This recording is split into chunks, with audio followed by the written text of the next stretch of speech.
네, 오늘 우리가 함께 볼 하나님의 말씀 보도록 하겠습니다. 오늘 우리가 함께 볼 하나님의 말씀은 요한복음 13장 34절에서 35절 하고 마태복음 28장 19절에서 20절 말씀입니다. 요한복음 13장 34절에서 35절 그리고 마태복음 28장 19절에서 20절. 성경책 가지고 온 친구들은 성경책 꺼내서 말씀 찾아보겠습니다. 성경책 가져와 다들 가방을 갖고 왔으면 그럼 뭐가 들어있을 텐데 왜 가방에 성경책이 없을까? 자, 먼저 요한복음 13장 34절에서 35절만 찾도록 할게요. 요한복음 13장 34절에서 35절까지의 말씀입니다.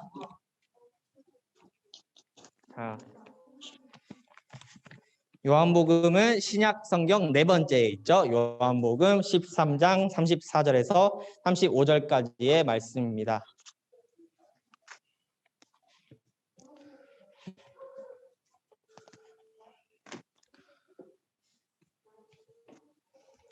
요한복음 13장 34절에서 35절.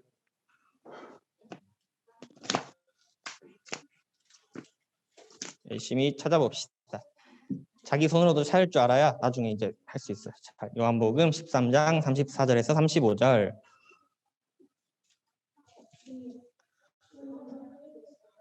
채영이가 우리 4학년 친구들 좀 도와줄 수 있을까? 찾는 것 좀. 다 찾았어? 다 찾았죠. 오, 그래요? 자, 그러면 다 찾은 걸로 알고 전도사님이랑 같이 두 절 다 같이 읽도록 하겠습니다. 요한복음 13장 34절 35절. 네, 말씀 보여주시겠어요? 네, 같이 한 목소리로 두 절 다 같이 읽도록 하겠습니다. 준비됐죠? 한 목소리로 읽는 거예요. 다 같이 읽겠습니다. 시작. 내가 너희에게 새 계명을 준다. 서로 사랑하라. 우리 한 목소리로 다시. 우리 이렇게 많이 와 있는데 목소리 이렇게 안 나올 리가 없어. 다시 같이 한 목소리로 읽겠습니다. 시작. 내가 너희에게 새 계명을 준다.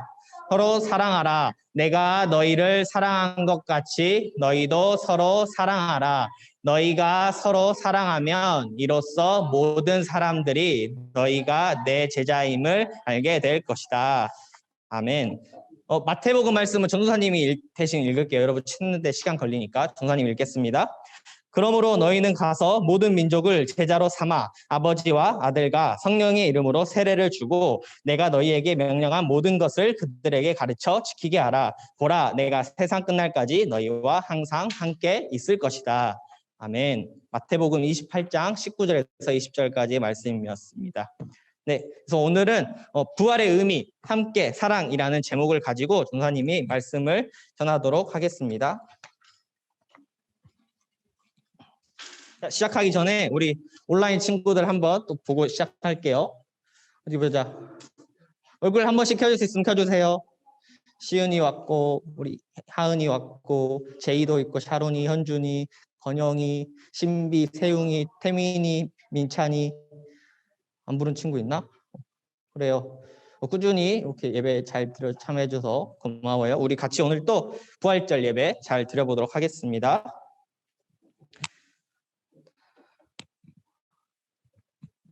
네, 오늘은 아까 계속 이야기하고 있는 것처럼 오늘은 부활절이죠. 올해 다닌 친구들은 부활절 예배를 처음이 아니라 작년에도, 재작년에도 또 그 전에도 한번 드렸던 기억이 있을 거예요. 부활절 하면 뭐가 떠오르죠? 그쵸, 달걀. 잠깐 준사님이 그 리모컨 안 가져서 리모컨만 갖고 올게요. 미안해요.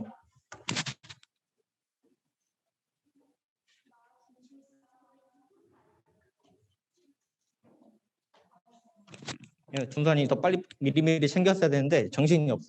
부활절하면 계란. 그래서 보통은 전사님도 초등학교 때 그랬던 것 같아요. 부활절이 무슨 날이냐 하면은 계란 받고 먹는 날 이렇게 기억했던 것 같아요. 그렇죠? 오늘 계란은 이따가 공개하겠습니다. 계란. 그래서 보통 근데 이렇게 오늘 혹시 오면서 오늘은 부활절이니까 부활절 예배 잘 드려야지 하면서 온 친구 있어요? 솔직하게 그렇게 생각하면서 오늘은 일어나자마자 오늘은 부활절이네. 부활절 예배 잘 드려야겠다. 솔직히 없을 거예요. 그렇죠? 맞아요. 그게 맞아요.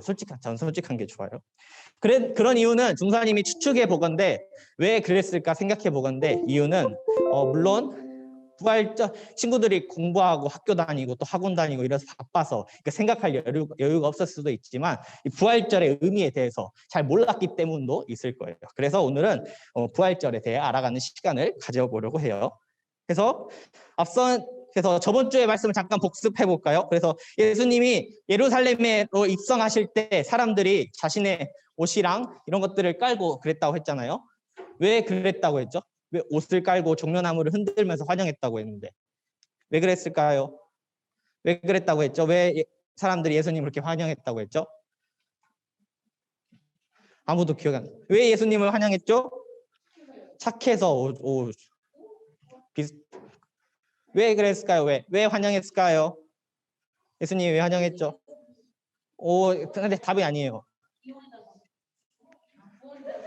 그쵸, 그런 의미인데 예시 든 거 있잖아요. 우리나라가 일제강점기 당했던 것처럼 이스라엘도 그렇죠. 로마로부터 해방시켜달라는 마음으로 그랬다고 했잖아요. 근데 예수님은 사람들의 생각과는 다르게 갔어요. 그래서 결국 제자 중에 한 명한테 가룟 유다한테 배신당하고 제자들은 예수님이 잡혀가니까 나 몰라하고 다 도망가 버리고 예수님을 환영하던 사람들도 자신들의 생각이랑 다르니까 다 사라져 버리고 오히려 예수님을 십자가에 죽이라고까지 이야기했어요. 그렇게 예수님은 죽고 마셨어요. 그런데 예수님께서 가룟 유다의 배신을 당하기 전에 마지막으로 제자들에게 했던 이야기가 있어요. 그게 오늘 우리가 찾아서 함께 본 요한복음 13장 34절에서 35절까지의 말씀이에요. 넘겨주시겠어요? 그 말씀이 오늘 읽은 말씀이에요. 내가 너희에게 새 계명을 준다. 서로 사랑하라. 내가 너희를 사랑한 것 같이 너희도 서로 사랑하라. 너희가 서로 사랑하면 이로써 모든 사람들이 너희가 내 제자임을 알게 될 것이다. 라고 예수님이 마지막 잡히시기 전에 했던 가르침이 이거였어요. 그런데 예수님께서 십자가에 죽으실 거를 알고 계셨는데 이러한 얘기를 하신 거예요. 잡히기 직전에 하신 말씀이 다른 말도 아니고 서로 사랑해라 였어요. 왜 이렇게 말씀하셨을까요? 이거를 고민해 보면서 전사님이 오늘은 영화를 하나 준비했어요. 원래는 긴 영화인데 최대한 줄이느라 살짝 이해가 안 될 수 있지만 최대한 줄였거든요. 그래서 한번 영화를 보면서 우리가 한번 이 예수님이 왜 그렇게 말씀했는지를 한번 봐보도록 하겠습니다.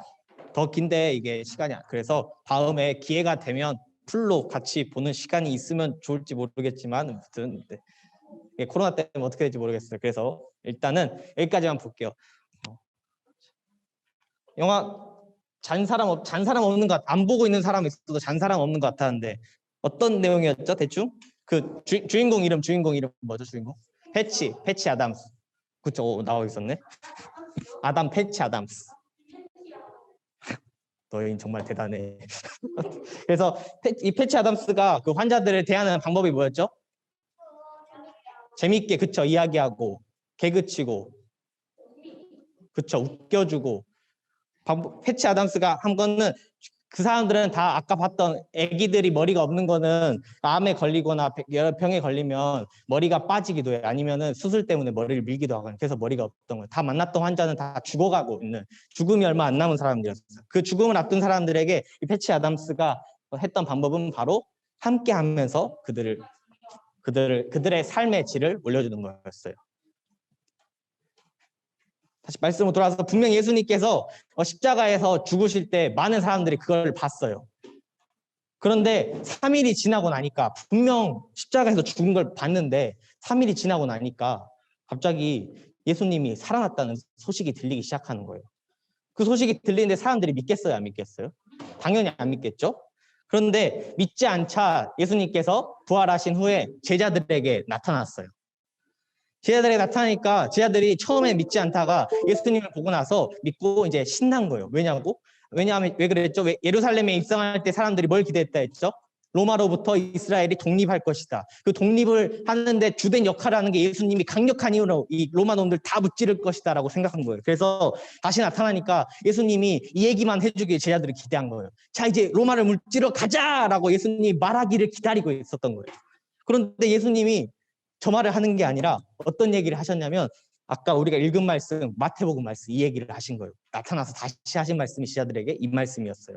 그러므로 너희는 가서 모든 민족을 제자로 삼아 아버지와 아들과 성령의 이름으로 세례를 주고 내가 너희에게 명령한 모든 것을 그들에게 가르쳐 지키게 하라. 보라, 내가 세상 끝날까지 너희와 항상 함께 있을 것이다. 하고 말씀하셨어요. 예수님이 잡히기 전에 했던 이야기가 제자들에게 했던 마지막 가르침이 뭐라 그랬죠? 마지막 가르침, 우리가 찾아서 읽은 말씀, 요한복음 13장 34절 35절에 보면 예수님이 마지막으로 한 가르침은 서로 사랑하라 는 거였어요. 내가 너희를 사랑한 것 같이 서로 사랑하라. 그리고 나서 예수님이 다시 부활하시고 제자들에게 나타나서 이해하신 것, 너희에게 가르쳐줬던 것을 다른 사람에게, 모든 사람에게 다시 가르쳐서 내 제자가 되게 하여라는 것이죠. 결국 예수님이 부활하시고도 다시 하신 이야기는 로마를 무찌르러 가자가 아니라 서로 사랑해라. 그리고 이번에는 너희끼리만 사랑하는 게 아니라 이 세상 모든 사람들을 사랑해라. 그렇게 사랑해서 모든 사람들이 나의 제자가 되게 하여라는 거였어요. 예수님은 결코 힘으로 로마를 무찌르러 가자라고 이야기하셨던 게 아니었던 거예요. 2000년 전에 돌아가신 그리고 부활하신 예수님이 오늘날에도 2000년이나 지났는데도 오늘을 살아가고 있는 우리한테 의미가 있는 이유가 뭘까요? 부활을 하려면 뭐가 먼저 선행되어야 하죠? 그렇죠. 죽음이 선행되어야 돼요. 부활을 하려면 죽어야 돼요. 우리는 모두 분명 죽을 거예요. 맞죠? 우리 안 죽는 친구 있어요? 안 죽을 친구. 안 죽고 싶죠. 안 죽고 싶지만 우리는 모두 죽을 거예요. 아무리 기술이 발전하고 뭐 어떻게 한다고 해도 결국 우리는 죽을 거예요.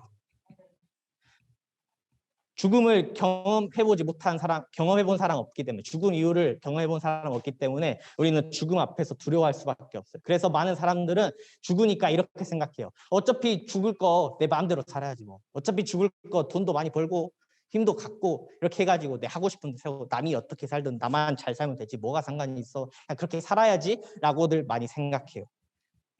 이것은 현재도 아니고 현재뿐만 아니라 2000년 전에 로마도 마찬가지였어요. 힘이 최고다. 힘을 계속 다 전복해가지고 떵떵거리면서 다른 사람 노예 부리면서 살아야지라고 생각을 했어요.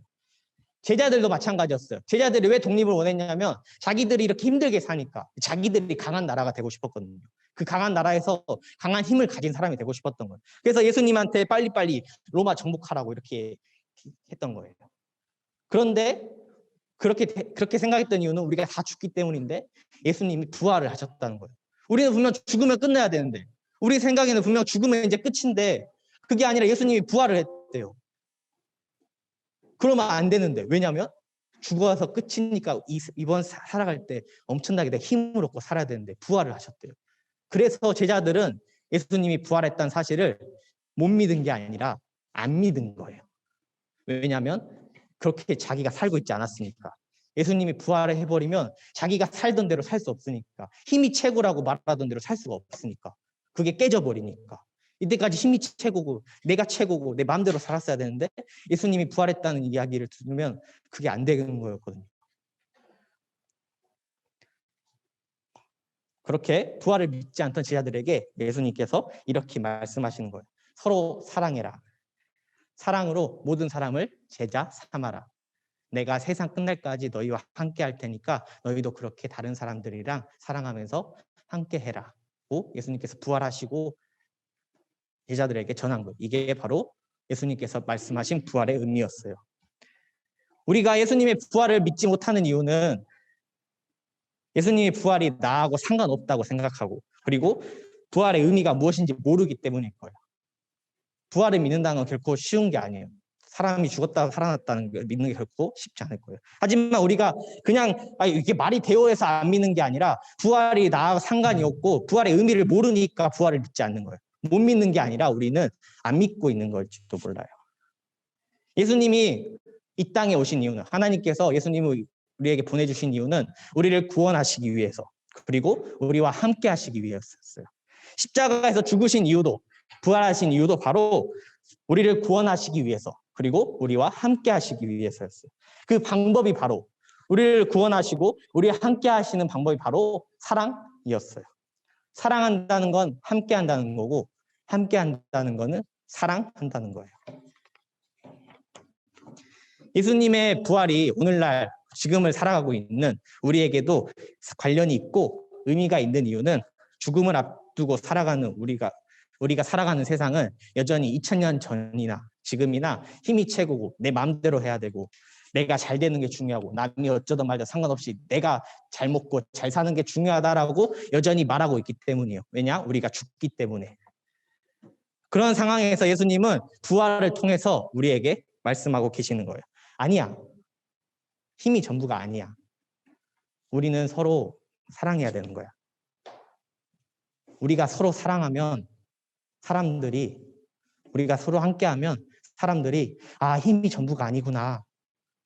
예수님이 얘기했던 게 하나님의 나라란 게 이런 거였구나 라는 걸 깨닫게 되고 그때야 비로소 세상 모든 사람들이 힘이 최고가 아니라 권력이 최고가 아니라 돈이 최고가 아니라 내가 잘 먹고 잘 사는 게 최고가 아니라 우리가 서로 사랑하고 서로 함께하는 게 맞는 거구나 라는 것을 말씀하고 계신 거예요. 힘이 최고라고 말하는 이 세상 가운데서.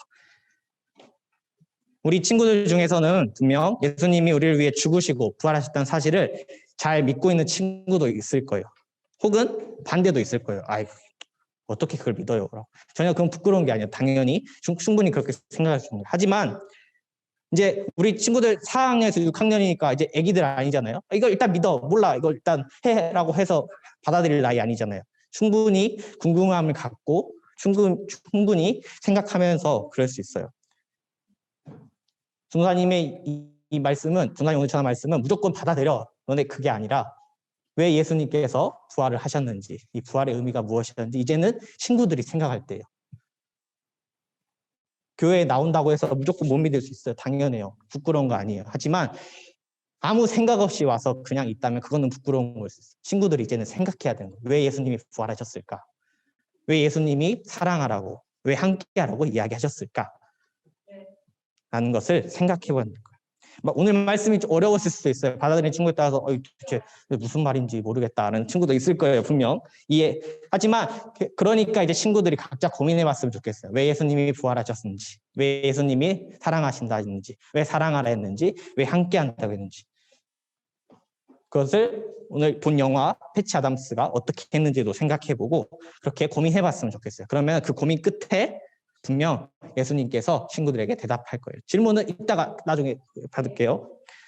우리 사랑하는 태강교회 우리 초등부 친구들이 부활의 의미를 알고 그리고 부활을 믿고 그리고 함께하고 사랑하고 살아가기를 예수님의 이름으로 기도합니다. 함께 기도하고 오늘 말씀 마무리하도록 하겠습니다. 손 모으고 눈 감고 좀 길었으니까 기도도 빨리 할게요. 자, 기도하겠습니다. 사랑하는 하나님 감사합니다. 오늘 예수님을 저희에게 보내주셔서 우리의 죄를 구원하시고 또 십자가에서 부활하사 우리에게 영원한 생명을 주시고 우리와 사랑을 알려주시고 우리와 함께 하시는 예수님 감사합니다. 하나님, 우리 초등부가 부활의 의미를 기억하고 알고 믿고 그렇게 사랑하고 함께하며 살아가는 저희 태강교회 초등부 친구들이 될 수 있도록 예수님의 가르친 대로 살아가는 예수님의 제자 될 수 있도록 함께하여 주시옵소서. 감사합니다. 주님, 예수님의 이름으로 기도합니다. 아멘. 네.